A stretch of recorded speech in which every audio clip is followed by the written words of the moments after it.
Good morning, Dan and Amy. President Trump has had a rough couple of weeks, but the tide may be turning. You're going to have a victory this week with the confirmation of Neil Gorsuch. You had Susan Rice enter the Russian collusion story and turn that on its head. And you've also got word out, reported in the Washington Examiner, that perhaps Trump and the Freedom Caucus are inching ever closer to a deal on Obamacare repeal and replace. For more on this, we're pleased to be joined, all of the above actually, we're pleased to be joined by our friend David Freddoso, he of the Washington Examiner, writer and columnist there, WashingtonExaminer.com. David, thanks for joining us. Appreciate it.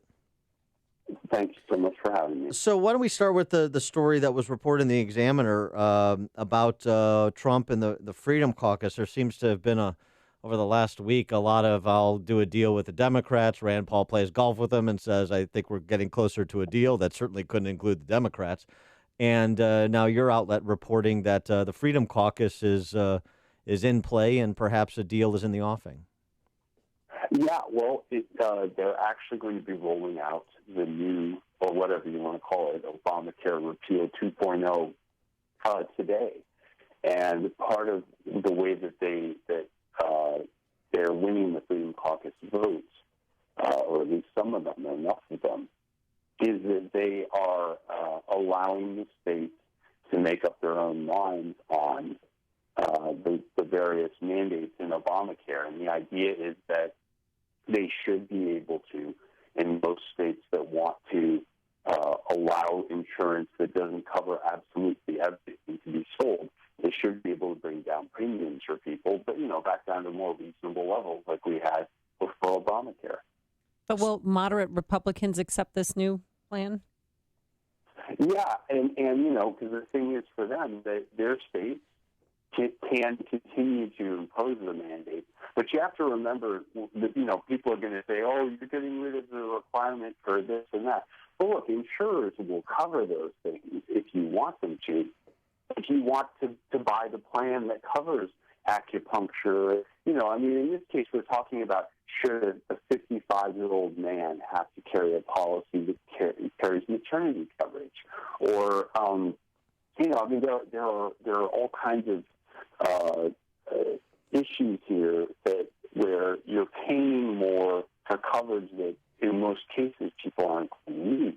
And that's the main thing that spikes premiums. The Freedom Caucus folks were worried with the original repeal bill that if they voted for this, premiums are not going to go down, just people are going to lose insurance. And we're going to pay the price, in the next election because we're not doing something that's true to the true repeal of Obamacare. So this version 2.0 that's rolled out today, this is going to be rolled out as a unity deal with Paul Ryan and the Freedom Caucus and the president all in agreement, and there's going to be a vote in the not too distant future, and this is going to move out of the House into the Senate, and this is back on track? Yeah, well, we'll see. We'll get the exact reaction. But given that Rand Paul, of all people, ferocious critic of Obamacare 1.0, Obamacare Repeal 1.0, the fact that he's talking like he's optimistic seems like a pretty darn good sign for this. And boy, if they came back, the perception we're going to get, if were this to pass the House especially, okay, we would see the whole first thing was a complete debacle, right? Well, Trump steps in, makes the deal, he gets to sell his whole, hey, I'm the negotiator guy thing again. Well, and the interesting thing about this, too, in addition to reminding people to take a deep breath when things don't quite go exactly as hoped in a particular moment in politics, it doesn't mean that the story's over.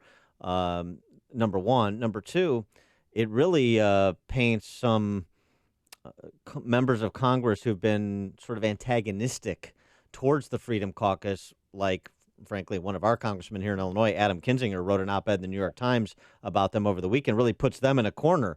Now the Freedom Caucus doesn't come across as particularly intransigent at all. They wanted a better deal. They got a better deal. They came to terms with Trump. They show they're willing to be reasonable and take half or three-quarters of a loaf and move the flag for move the flag towards a market-oriented health insurance system. And so where does that leave, those who are some of the more vocal critics of the Freedom Caucus, both in the House and the Senate? Well, I agree, and I'm sympathetic to the Freedom Caucus for holding out for something a little better. However, it's important also to remember that, they came under intense pressure.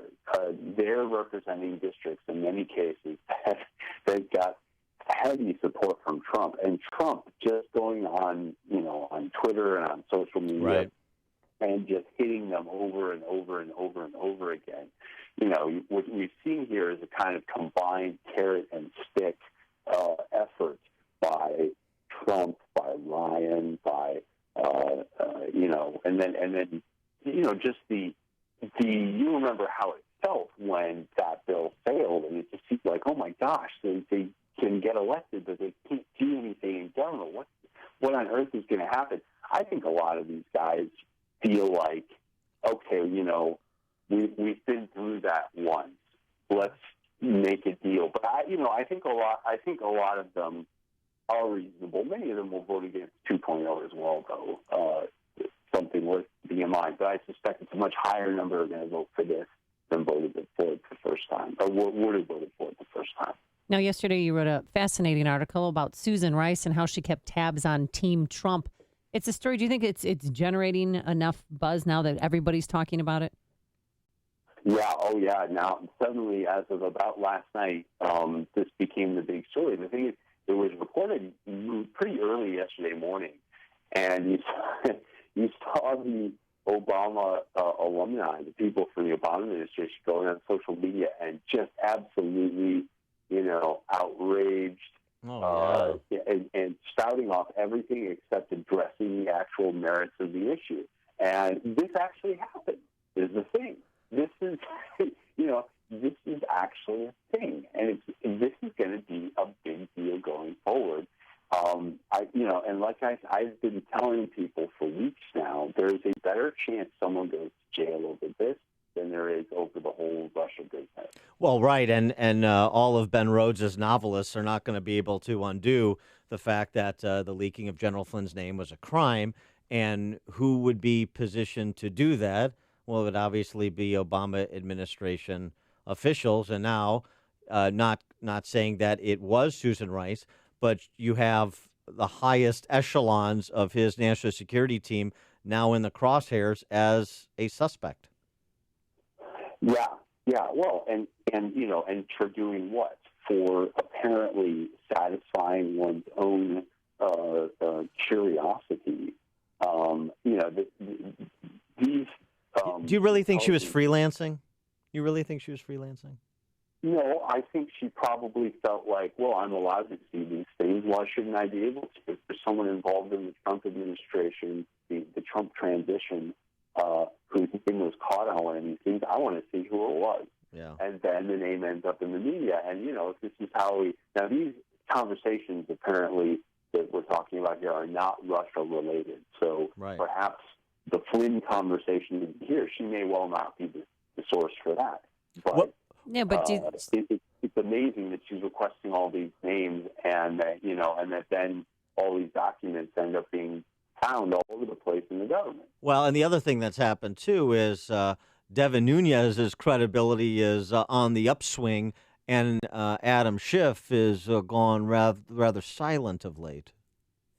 Yes, that's right. And, there was at the very beginning of that story. And I think, Nunes deserves a little bit of blame for maybe not quite handling it in the optimal way. However, you could tell, like, no one wanted to listen to what he was saying. Everybody's so convinced that Trump's going to prison and, he's there's going to be something with him and Putin. And when they heard Nunes say what he said, they were so quick to dismiss it that they didn't listen carefully to what he said. And what he said was, these are conversations between officials, not Russian, foreign officials that we were monitoring, or between Trump transition people and those officials, conversations about the Trump transition people or with the Trump transition people, that says that we're caught on surveillance because we routinely monitor foreign people. These recordings were not illegal. They were made lawfully in the course of what we do as a government and what we agree that we do. And however, that the names of the people involved were being inappropriately revealed. And that these things, these documents we had, there's no apparent intelligence value to any of them. So this is one of those things where people wanted to see the names because they wanted to see the names. Yeah, right, exactly. Good stuff on both Obamacare Replace as well as Susan Rice. He's David Freddoso, writer and columnist for the Washington Examiner, WashingtonExaminer.com. David, thanks for being with us. Thanks so much for having me. And he joined us on our turnkey.pro answer line.